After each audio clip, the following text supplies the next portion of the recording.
All right, good morning. We are in campsite in Coaldale, Alberta again. Our campsite has generously been provided for us by corporate America. I don't know what company, but some companies ordered all these campsites and they're not using them, so there's no way for me to pay for this campsite, and there's nobody in it. They've reserved them, so we've just been staying here. We've been told that they're paid for, so we're just using them, which is pretty cool. This morning, working on our engine. So this is the doghouse in the middle of the engine. When I was working on stuff before, I was sitting down this hole, and the exhaust manifold is right down below here. On this side, you can see this exhaust manifold's here. These are my spark plug wires. So you're seeing some of that stuff from below. This morning, what I'm changing is my thermostat. So this is my upper rad hose. The engine gets hot. It's got water running through it to keep it cool. And it runs to the radiator up in the front, right there, with a fan blowing through it to cool the water down, and then runs back into the engine. And inside here, there's a thermostat that opens up at a certain temperature to get the water cool. You don't want it open all the time because obviously you do want heat in the wintertime, and it's also good for your engine to run at least at some heat, and but not too hot. You don't want it to get too hot. And we've been finding our motor's been running a little on the warm side for my liking. It's running at like 240 sometimes, especially after a hill, and then it stays there. And 260 would be way too hot, so we're getting too close for comfort, in my opinion. And either the thermostat's no good on this thing, or what a lot of RV guys are doing or have done is gone to a low temperature thermostat, basically one that opens up sooner. Can you show me that thermostat, Wes? So basically this is the thermostat, okay, and this is temperature activated. All right, so it sits in there like this. I think I got that right. Where's the little button there? Okay. Yeah, I'm talking about a little valve in there. Okay, yeah, so that's right. No, it's not. I think it goes this way. In any case, I'll figure that out in a minute. But it opens up, it's temperature activated. So by being a low temperature one, it basically opens up sooner, allowing more water to go through, which means my engine stays cooler. So we're gonna replace that today. I gotta take out 2 bolts, one on this side, one on that side. Take this off, we're gonna lose a little bit of fluid. And then we're gonna put a new gasket in and drop this guy in. All right, so there's the little thing I was looking for, is that little round piece. That needs to go up. So if there's any expansion, any air bubbles or something that gets stuck inside the engine here, they need to be able to get out.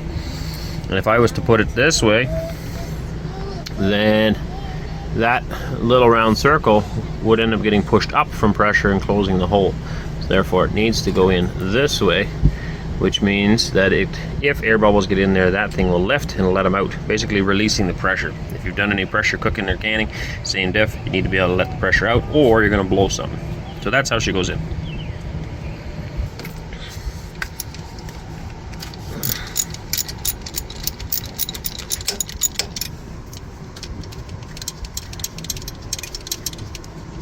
That's good. Alright, so we got both studs out. There you can see it. This side's just a hose. We're going to want to clean this side up a bit to make sure that it seals good again. And this is the thermostat. It hasn't been out in a while. Hey, Mom's home. Okay. Hopefully we have enough fluid to put back in. This looks different, doesn't it?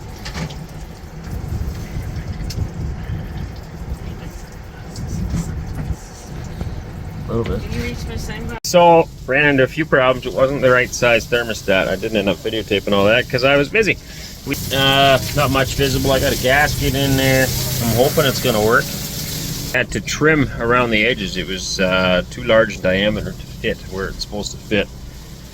So I don't know how that happened. I told them what vehicle I had, but somehow I got the wrong part. We trimmed it all up. I got it in there. It seems to be holding the water. We're going to drive it today, and hopefully that makes a difference and runs a little cooler.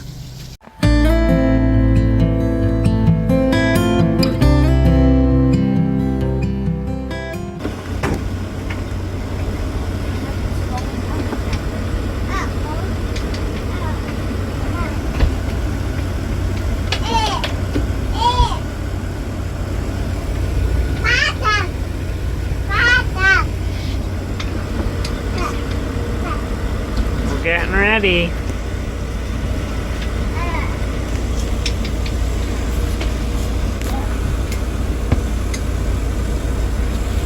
Good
morning, you fine, wonderful people.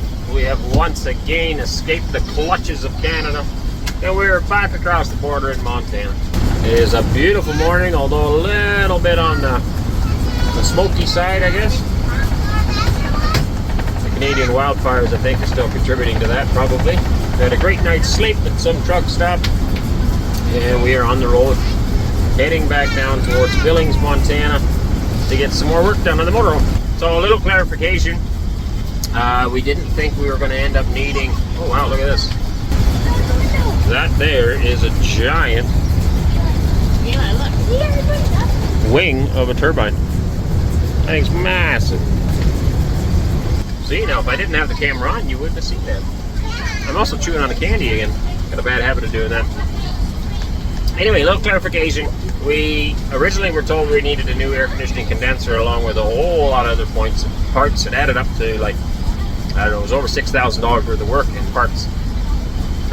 Second opinion from somebody else said we didn't need all that done, and he thought our air conditioning condenser actually was working. So it turns out it wasn't. There must be a small leak in there of some kind. So we have ordered one of those.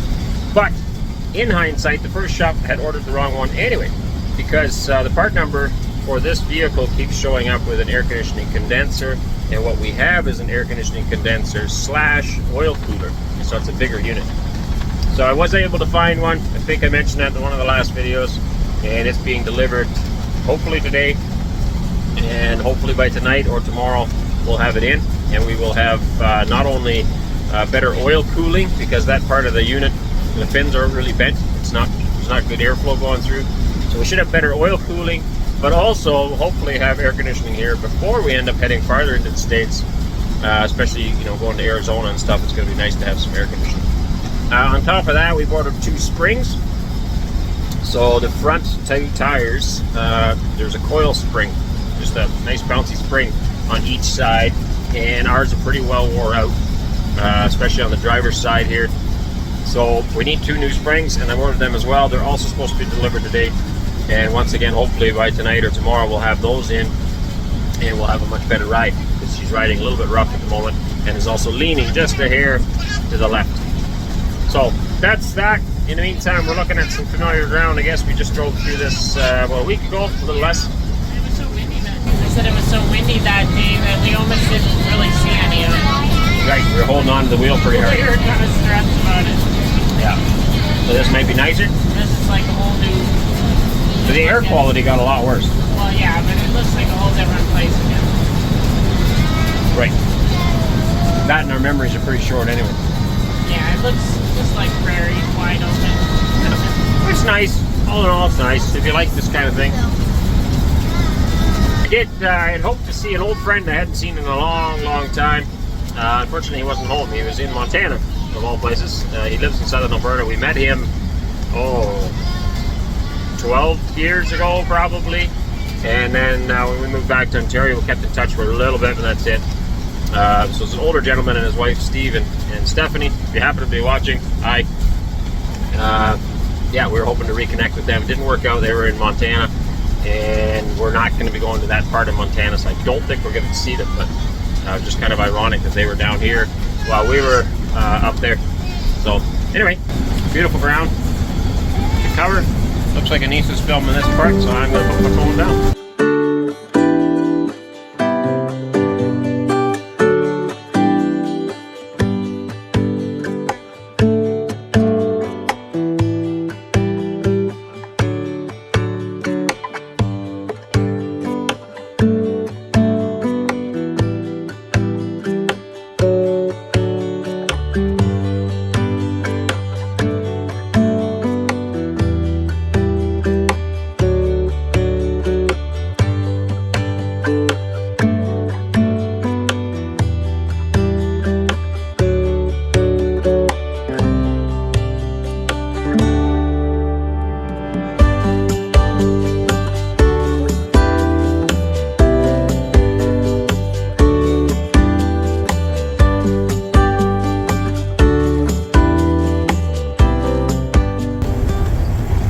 Mountain and a deep hole. Engine's still running too hot, although going down this hill should help. Going back up the other side won't do me any good.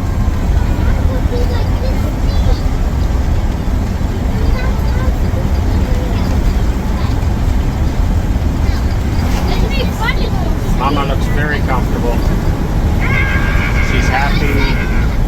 Underneath that arm and closed eyes, it's a big smile of enjoyment. I'm sure of it.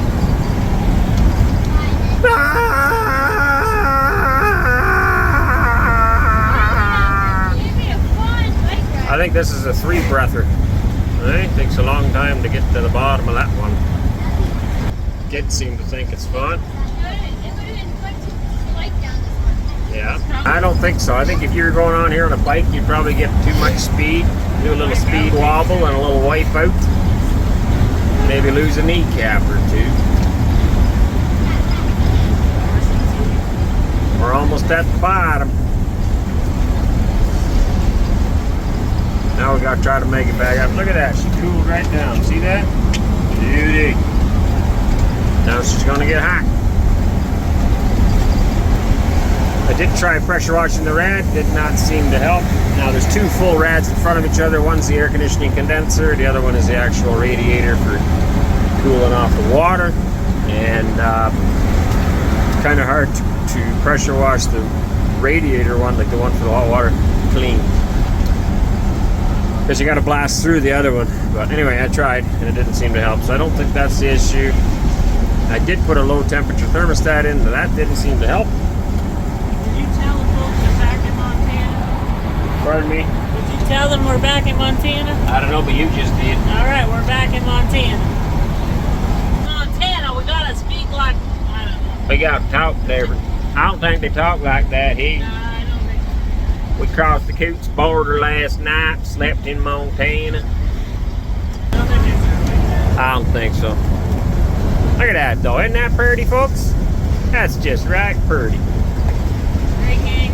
So I guess we're still going down. We didn't actually technically go up yet. Yeah, we're going through a roundabout. Very small. I'm gonna go straight through the roundabout. It should work. No, it's a zigzag about. Yeah, but I think we can go straight. Alright, slow down. You probably actually could. I think we could. If you're in a little car, you could just off the curb a little. Oh, just this part. The next part might be a bit of a doozy. These ones are really not smart. Like, I don't think they make much sense. Well, this weeds out all the drunk people.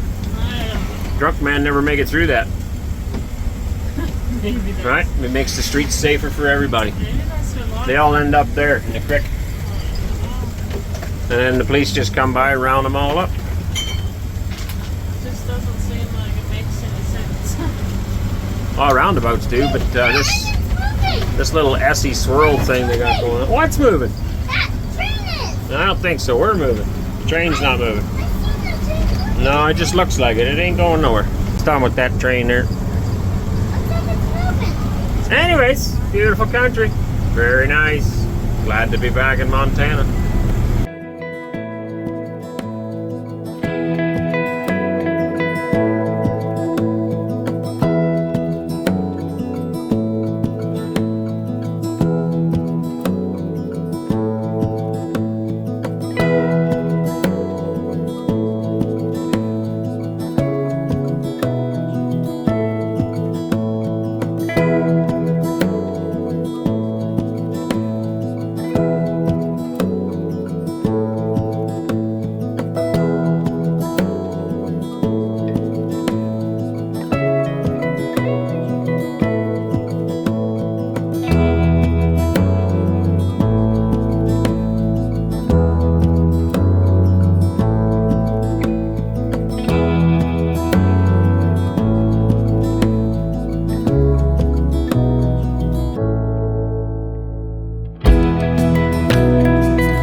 season is definitely in full swing. There's bales everywhere. It makes me miss it a lot.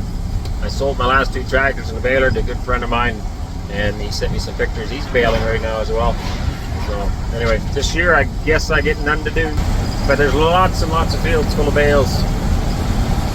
It's a nice little valley we're driving in here right now, and yeah, it's just pretty. One thing I did notice is the grass is, at least the fields we passed here lately, that there's a thick crop. They're getting a lot of bales per acre, which is nice. And that's the kind of ground we're looking for. No, I don't think we're going to be moving to Montana anytime soon, but we are interested in ground that grows good. The last place we had, we loved it, absolutely loved it. If you're new here, go back, look at some of the videos of our old farm. It was amazing. But as far as bales per acre, you know, it left something to be desired. We weren't getting enough crop off, which then limited the amount of animals we could raise, which then of course limits our potential income. So, and there was things we were doing to improve that. It was a lot better when we left than when we started, but it still had lots of room for growth. If we can find an area where the soils are rich and deep and the grass will just grow better to begin with, we'll be off to a better start. So yeah, one of the things we're looking for. Here's more bales out in the field. Finding them everywhere. I'm not sure when they're going to go out and collect them all, but there's loads and loads of bales out here.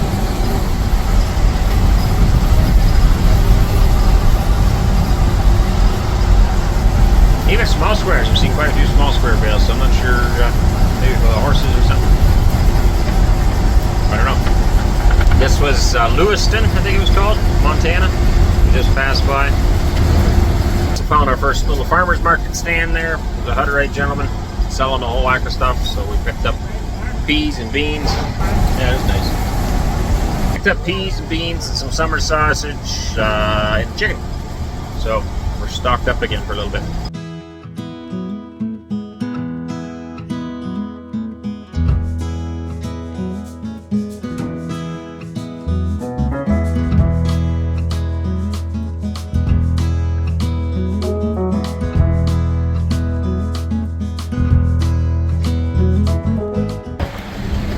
Little slice of heaven there.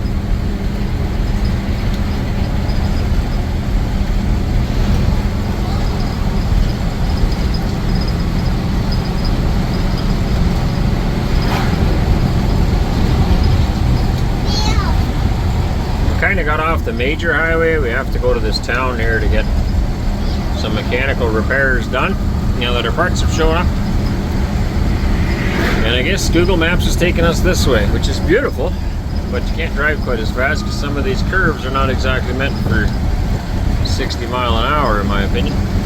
Not in a motorhome, anyway. And in case you don't know, a motorhome doesn't quite handle like a race car. Caught behind Venetian blinds, how to reach for the city lines. This ain't where I belong. Hey, look at me, man, what I've become. I've been running east, looking for a sunset, digging deep since '99. What I thought was gone was sitting in my pocket, plain sight all along. I think it's time for me to go, burn all bridges. All I know, I got lost along the way, fell between the foam, pulling stitches. Time to let go, so come what may.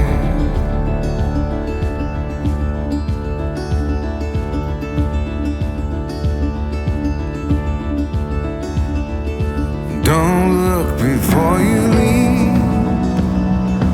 What you give, you get to keep. So long, farewell, bye-bye. Let's have a toast for those lost old lives.